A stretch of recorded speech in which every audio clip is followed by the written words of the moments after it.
Hello everyone. Welcome back to Guide Pro. In this video, I will show you how to stop WhatsApp from automatically downloading photos, videos, and other media on Android. If WhatsApp is using too much data or filling up your phone storage, these settings can help. So let's get started. First, open WhatsApp on your phone. Now tap on the three dots at the top right corner. Then tap on Settings. Scroll down and select Storage and Data. Here, you will see Media Auto Download options.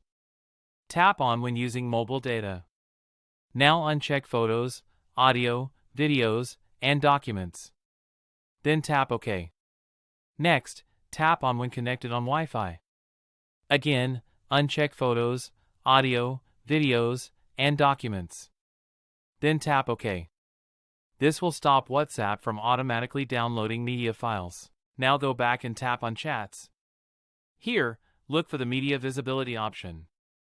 Turn Media Visibility off. This will prevent downloaded WhatsApp photos and videos from appearing in your phone's gallery. You can still download media manually whenever you want by tapping on it in the chat. So this is how you can stop WhatsApp from automatically downloading photos and videos and prevent them from showing in your gallery. If this video helped you, make sure to like the video and subscribe to Guide Pro. Hello everyone.